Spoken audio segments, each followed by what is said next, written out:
बैठे बैठे हम बात कर लेंगे, चार बात कर लेंगे. ವರದನ ಮಾತು ವಿಶೇಷ ಕಾರ್ಯಕ್ರಮಕ್ಕೆ ಮತ್ತೊಮ್ಮೆ ಸ್ವಾಗತ.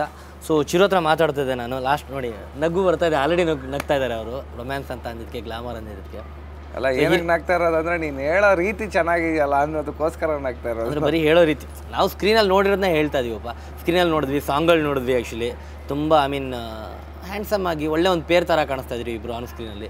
ಸೊ ಕೇಳಲೇಬೇಕು ಇವನ್ನ ಹೇಗಿತ್ತು. ಏನಕ್ಕೆ ಒಳ್ಳೆ ಪೇರ ಕಾಣಿಸ್ತಾ ಇದ್ವಿ ಅಂದರೆ ಅಷ್ಟು ಪ್ರೊಫೆಷ್ನಲಿಸಮ್ ಇತ್ತು. ನಿಜ ಹೇಳಪ್ಪ, ಅಷ್ಟು ಪ್ರೊಫೆಷ್ನಲಿಸಮ್ ಇತ್ತು. ಅದು ಎಂಟೈರ್ ಕ್ರೆಡಿಟ್ ಬಂದು ಅಯ್ಯಪ್ಪ ಅವ್ರಿಗೆ ಹೋಗುತ್ತೆ. ಯಾಕೆಂದ್ರೆ ಅವರು ಎಲ್ಲೂ ಯಾವುದೇ ಥರ ಕಾಂಪ್ರಮೈಸ್ ಆಗ್ತಾ ಇರಲಿಲ್ಲ. ಓಕೆ, ಹಂಗೆ ಕೆಮಿಸ್ಟ್ರಿ ಬರ್ತಾಯಿಲ್ಲ ನನಗೆ. ಏನು what is that you guys talk, ನನಗೆ ಮಾತಾಡ್ರಿ. ನೀವಿಬ್ಬರು ಮಾತಾಡಲ್ಲ ಅಂತ ಇದ್ದೀರ, ನೀವು ಮಾತಾಡಿದ್ರೇ ನನಗೆ ಇವಾಗ ಒಂದು ಗೊತ್ತಿಲ್ಲದೆ ಇರೋರ ಹತ್ರ ಹೋಗಿ ಹೆಂಗೆ ಇದು ರೊಮ್ಯಾಂಟಿಕ್ಕಾಗಿ ಮಾತಾಡೋದಕ್ಕಾಗತ್ತೆ. And I am a very shy kind of a person basically, truly speaking to you.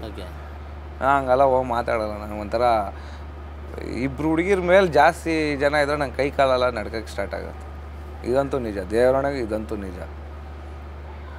ಮಾತಾಡ್ತಾ ಇರಲಿಲ್ಲ. ಮಾತಾಡ್ಬೇಕು, ನೀವು ಮಾತಾಡಲಿಲ್ಲ ಅಂದರೆ ನಂಗೆ ಅದು ಕೆಮಿಸ್ಟ್ರಿ ವರ್ಕೌಟ್ ಆಗೋದು. ದೆನ್ ಅವ್ರು ಹೇಳ್ತಾ ಹೇಳ್ತಾ ಹೇಳ್ತಾ ಹೇಳ್ತಾ ನಮಗೆ ಕೇಳಿ ಕೇಳಿ ಕೇಳಿ ಬೋರ್ ಆಗಿ ಆಮೇಲೆ ಸ್ಟಾರ್ಟ್ ಮಾಡಿದ್ದೀವಿ ಮಾತಾಡೋದಕ್ಕೆ. ಆಮೇಲೆ ಶಾರ್ಟಲ್ಲಿ ಬಂದಾಗ ಹಿಂಗೆ ಈ ಸಿನಿಮಾದಲ್ಲಿ ಶೂಟಿಂಗ್ ಟೈಮಲ್ಲಿ ಒಂದು ಸುದ್ದಿ ಬಂದಿತ್ತು, ಹೆಲಿಕಾಪ್ಟರ್ ಪ್ಲೈನ್ ಇದ್ರೆಲ್ಲ ಬಿದ್ದು ಏಟ್ ಮಾಡ್ಕೊಂಡಿದ್ರಿ. ಇಲ್ಲ, ಅದು ಆ್ಯಕ್ಚುಲಿ ಕ್ಲೈಮ್ಯಾಕ್ಸ್ ಫೈಟಲ್ಲಿ ಮೈಸೂರಲ್ಲಿ ಶೂಟ್ ಮಾಡ್ತಾಯಿದ್ವಿ. ಫೈಟ್ ಮಾಡಬೇಕಾದ್ರೆ ಏನಾಯಿತು, ಒಂದು ಪರ್ಟಿಕ್ಯುಲರ್ ಶಾರ್ಟ್ ಇದೆ. ಹಿಂಗೆ ನಿಂತ್ಕೊಂಡಿರ್ಬೇಕಾದ್ರೆ ನಾನು ಹಿಂಗೆ ಎಗ್ರಿ, my left leg has to come on your right shoulder and my right leg has to come on your left shoulder. ಉಲ್ಟಾ ಗೊತ್ತಾಯ್ತು. ಈ ವಿ ಶೇಪಲ್ಲಿ ನೀವು ಹಾಕೊಂಡು ಹಂಗೆ ಇಲ್ಲಿಂದ ಹಿಂಗೆ ಎಗರ್ಬೇಕು. ಓಕೆ. ಸೊ ಹಿಂಗೆ ಎಗರ್ದಾಗ ನನ್ನ ಬಾಡಿ ಬಂದು ಕೆಳಗಡೆ ಕೈಯಲ್ಲಿ ಬ್ಯಾಲೆನ್ಸ್ ಮಾಡ್ಕೋಬೇಕಾಗಿದೆ. ಎಗರದೆ ಒಂದು ಕಾಲು ಮಾತ್ರ ಮೇಲಿಟ್ಟೆ, ಇನ್ನೊಂದು ಕಾಲು ಮೇಲೆ ಹೋಗೋ ಅಷ್ಟರಲ್ಲಿ ಸ್ಲಿಪ್ ಆಗೋಯ್ತು. ಅವ್ರ ಶೋಲ್ಡ್ರಿಂದ ಹಿಂಗೆ ಸ್ಲಿಪ್ ಆಯಿತು. ಸ್ಲಿಪ್ ಆದಾಗ you want believe it, my body was like L ಶೇಪಲ್ಲಿತ್ತು. ಕೆಳಗಡೆ ಇದು ಮಾಡೋಕ್ಕಾಗಲಿಲ್ಲ, ಹಿಂಗಿತ್ತು.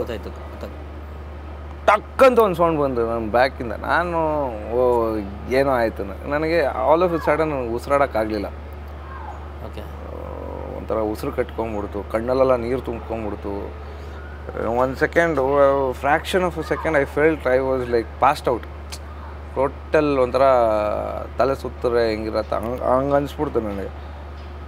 ಆಮೇಲೆ ರವಿ ವರ್ಮ ಅವ್ರು ಬಂದು ಎಲ್ಲ ಮಾಡಿ ಎಬ್ಬರಿಸಿ ಕೂರಿಸಿ ಫಸ್ಟ್ ಇಮಿಡಿಯೇಟಾಗಿ ಹಾಸ್ಪಿಟ್ಲಿಗೆ ಕರ್ಕೊಂಡೋಗಿ ಅಂತೆಲ್ಲ ಹೇಳಿ ಹಾಸ್ಪಿಟ್ಲಿಗೆ ಹೋಗಿ ಟ್ರೀಟ್ಮೆಂಟ್ ತಗೊಂಡು ಯೂಶ್ವಲಿ ಆ ಸ್ಕ್ಯಾನ್ ಎಲ್ಲ ಮಾಡಿಸಿ ಎಕ್ಸ್ರೇ ಎಲ್ಲ ತೆಗೆಸಿದಾಗ ನಥಿಂಗ್ ಟು ವರಿ, ಒಂದಿನ ರೆಸ್ಟ್ ತಗೊಂಡ್ರೆ ಸರಿ ಹೋಗುತ್ತೆ ಫೈನ್ ಅಂತ ಹೇಳಿದ್ರು. ಅವತ್ತು ಅರ್ಧ ಮುಗಿಸಿದ್ವಿ. ಮುಗಿಸಿದ ದಿನ ಅವತ್ತು ನನಗೆ ಪ್ಯಾಕಪ್ ಇತ್ತು. ಅದರ very next day we started shooting. Okay, ಇವಾಗ ನಿಮಗೆ ಡ್ಯಾನ್ಸು, ಆ್ಯಕ್ಷನ್ನು, ರೊಮ್ಯಾನ್ಸು ಮೂರು ಒಟ್ಟಿಗೆ ಇಟ್ಟರೆ ಯಾವ್ದು ಚೂಸ್ ಮಾಡ್ತೀರಾ? ಆ್ಯಕ್ಷನ್. ಜಾಸ್ತಿ ಕಲಿಬೇಕು, ಇನ್ನೂ ಇಂಪ್ರೂವೈಸ್ ಮಾಡ್ಕೊಬೇಕು ಅಂದರೆ ಈ ಮೂರಲ್ಲಿ ಡ್ಯಾನ್ಸ್. ಯಾಕೆ ರೊಮ್ಯಾನ್ಸ್ ಬಿಟ್ರಲ್ಲ? ಎರಡರಲ್ಲೂ ಚೂಸ್ ಮಾಡ್ಕೊಂಡಿಲ್ಲ. ಯಾಕೆ ನಿಜ ಹೇಳ್ಬೇಕು, ಶೈ ಇರೋದೇ ಅದರಲ್ಲಿ ಇಂಪ್ರೂವ್ ಮಾಡ್ಕೊಂಡು ಹೋಗ್ಬೇಕು. ಅದೇ ಪ್ರಾಬ್ಲಮ್ ನನಗೆ. ಶೈ ಇರೋದ್ರಿಂದನೇ ಅದು ಬೇಡ ಅಂತ ನಾನು ಹೇಳ್ತಾ ಇರೋದು. ಬೇಕೇ ಆಗಿಲ್ಲ ಅದು. I feel somewhat I am not at all comfortable. Next ಸಿನಿಮಾಕ್ಕೆಲ್ಲ ಹೀರೋಯಿನ್ ಬೇಜಾರು ಮಾಡ್ಕೊಂಡ್ಬಿಟ್ರೆ, ಏನಪ್ಪ ಚಿರು ರೊಮ್ಯಾನ್ಸೇ ಮಾಡಲ್ಲ, ನಾವು ಒಪ್ಕೊಳ್ಳಲ್ಲ ಅಂದ್ಬಿಟ್ರೆ ಕಷ್ಟ ಅಲ್ವಾ? ಆಮೇಲೆ ಹೀರೋ ಆದಮೇಲೆ ಈವನ್ ಆಡಿಯನ್ಸ್ ಎಕ್ಸ್ಪೆಕ್ಟ್ ಮಾಡ್ತಾರೆ ಸಾಂಗ್ ಇರಬೇಕು, ರೊಮ್ಯಾಂಟಿಕ್ ಆಗಿರಬೇಕು, ಚಿರುನ ರೊಮ್ಯಾಂಟಿಕ್ಕಾಗಿ ನೋಡಬೇಕು ಅಂತ. ಶೈ ಅಂದ್ಕೊಂಡು ದೂರದಲ್ಲೇ ನಿಂತ್ಕೊಂಡ್ಬಿಟ್ರೆ ಪಾಪ ಹೇಳೋಕ್ಕೂ ನಾಚಿಕೆ ಪಡ್ಕೊಂತ. ಇಲ್ಲ, ಏನು ಹೇಳಬೇಕು ಅಂತ ಗೊತ್ತಾಗ್ತಾಯಿಲ್ಲ. ನನ್ನ ಕೈಯಲ್ಲಿ ಆದಷ್ಟು ನಾನು ಟ್ರೈ ಮಾಡ್ತಾಯಿದ್ದೀನಿ. ಆದರೆ ಗೊತ್ತಿಲ್ಲ, ಜನ ಇಷ್ಟಪಡ್ತಾ ಇದ್ದಾರೆ ಮೋಸ್ಟ್ಲಿ. ನಿಜವಾಗ್ಲೂ ನನಗೆ I don't know how to feel be romantic. ಈ ಡ್ಯಾನ್ಸು ಫೈಟೆಲ್ಲ ಶೂಟಿಂಗ್ ಇಲ್ಲದ್ರೆ ನೀವು ಪ್ರಾಕ್ಟೀಸ್ ಮಾಡ್ತಾ ಇರ್ತೀರ ಆಫ್ ಸ್ಕ್ರೀನೆಲ್ಲ? ಅವಾಗ ಲೈಟಾಗಿ. ಹಂಗಾರೆ ರೊಮ್ಯಾನ್ಸ್ ಏನು ಹಾಗೆ ಮಾಡ್ತಾರೆ ಪ್ರಾಕ್ಟೀಸು ಆಫ್ ಸ್ಕ್ರೀನು? ಸ್ವಲ್ಪ ಅವಾಗ ಶೈ ಎಲ್ಲ ಬಿಟ್ಟು ಹೋಗ್ಬೋದು ಅನ್ಸುತ್ತೆ. ಆ್ಯಕ್ಟಿಂಗಿಗೆ ಪ್ರಾಕ್ಟೀಸು ಅಷ್ಟೇ. ಅದು ಹೆಂಗೆ ಮಾಡೋದು ಗೊತ್ತಿಲ್ಲ, ನೀವೇ ಹೇಳ್ಬೇಕು. ಅಲ್ಲ, ಇವಾಗ ಆ್ಯಕ್ಟಿಂಗ್ ಬಗ್ಗೆ ನಾನು ಹೇಳ್ತಾ ಇದ್ದೀನಿ. ಅಲ್ಲ, ಆ್ಯಕ್ಟಿಂಗ್ ಅದೇ ಹೆಂಗೆ ಅಂತ ಒಂಚೂರು ನೀವು ತೋರಿಸಿದ್ರೆ ನಾವು ಆ್ಯಕ್ಟರ್ ಅಲ್ಲಪ್ಪ. ಆ್ಯಕ್ಟರ್ ಆಗಿದ್ರೆ ತೋರಿಸ್ಬಿಡ್ಬೋದಿತ್ತು. ನೀವು ಆ್ಯಕ್ಟರ್, ನೀವು ಮಾಡೋದನ್ನ ನಾವು ನೋಡ್ತೀವಿ ಅಷ್ಟೇ ತೆರೆ ಮೇಲೆ. ಯಾಕಂದ್ರೆ ನೋಡೋಣ ಅಂತ ಅಟ್ಲೀಸ್ಟ್ ನೆಕ್ಸ್ಟ್ ಟೈಮಿಂದ ಆದರೂ ಒಂದು ರೊಮ್ಯಾಂಟಿಕ್ ಲುಕ್ಕಲ್ಲಿ ರೊಮ್ಯಾಂಟಿಕ್ ಹೀರೋ ಆಗಿ ಚಿರು ಕಾಣಿಸ್ಕೊಂಡ್ಲಿ ಅಂತ. ತುಂಬ ಕಷ್ಟಪಡ್ಬೇಕಾಗತ್ತೆ ಅವಾಗ ನಾನು. ಇರಲಿ ಬಿಡಿ, ಜನ ಇಲ್ಲ, ನಾನು ಎಷ್ಟೇ ರೊಮ್ಯಾಂಟಿಕ್ ಆಗಿ ಲುಕ್ ಕೊಟ್ರು ಅದು ಒಂಥರ ಆ್ಯಕ್ಷನ್ ಲುಕ್ ಇದ್ದಂಗೆ ಇರುತ್ತೆ. ಅದು ಟಫ್ ಆಗೇ ಇರಬೇಕು.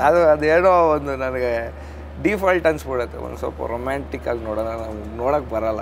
ಇಲ್ಲ, ನಾನು ಅಪ್ಪಿ ಟ್ರೈ ಮಾಡಿ ನಕ್ಬಿಡ್ತೀನಿ ನಾನು. ಇಲ್ಲ ಅಂದರೆ ಒಂದು ಆ್ಯಕ್ಷನ್ಗೆ ರಪ್ಪಂದು ಹೋಗಿ ಲುಕ್ ಕೊಡ್ತಾರಲ್ಲ, ಅದೇ ಥರನೇ ಇರುತ್ತೆ. 4 ಜನ ಕೊಡಿ ಅಂದರೆ ಹೊಡೆದ್ಬಿಡ್ಬೋದು, ಬಟ್ ಇದು ಕಷ್ಟ ಅಲ್ಲ. ಕಷ್ಟ ಇದು. ನಿಮಗೆ ಗುಡ್ ಲಕ್ ಚಿರು, ಒಳ್ಳೇದಾಗಲಿ. ಸೊ ಇದೇ ರೀತಿ ಒಳ್ಳೊಳ್ಳೆ ಸಿನಿಮಾಗಳು ಬರಲಿ ಮುಂದಕ್ಕೂ ಕೂಡ. ಸ್ವಲ್ಪ ರೊಮ್ಯಾನ್ಸ್ ಮಾಡೋದನ್ನ ಸ್ವಲ್ಪ ಜಾಸ್ತಿ ಕಲ್ತ್ಕೊಂಬನ್ನಿ. ನೆಕ್ಸ್ಟ್ ಸಿನಿಮಾದಿಂದ ಜಾಸ್ತಿ ಅಳವಡಿಸ್ಕೊಳ್ಳಿ, ಜನ ಕೂಡ ನೋಡಿ ಎಂಜಾಯ್ ಮಾಡಲಿ ಅಂತ ಹೇಳ್ತಾ ಟ್ರೈ ಮಾಡಿ. Thank you very much. Thank you so much. ಕಾರ್ಯಕ್ರಮ ನೋಡಿದ್ರಿ. ಇವತ್ತು ವರದನಾಯಕ ರಿಲೀಸ್ ಆಗಿದೆ. ನಿಮ್ಮಲ್ಲೂ ಸಾಕಷ್ಟು ಜನ ಹೋಗಿ ಸಿನಿಮಾ ನೋಡಿದಿರ ಅಂತ ಭಾವಿಸ್ತೀನಿ. ಸಿನಿಮಾ ನೋಡಿಲ್ಲ ಅಂದರೆ ಹೋಗಿ ಇನ್ನೊಂದ್ಸಲ ಸಿನಿಮಾ ನೋಡಿ. ಸುದೀಪ್ ಅವರು, ಚಿರು ಅವರು ಏನು ಮಾತಾಡಿದ್ರು ಅಂತ ಕೇಳಿದ್ದೀರಾ. ಸೊ ಈ ಕಾರ್ಯಕ್ರಮ ನಿಮ್ಗೆ ಇಷ್ಟ ಆಯಿತು ಅಂತ ಭಾವಿಸ್ತಾ ಇಲ್ಲಿಗೆ ಮುಗಿಸ್ತಾ ಇದ್ದೀನಿ. ನೇರ ದಿಟ್ಟ ನಂತರ ಸುದ್ದಿಗಾಗಿ ನೋಡ್ತಾ ಇರಿ ಸುವರ್ಣ ನ್ಯೂಸ್. बैठे हम बात कर लेंगे, 4 बात कर लेंगे.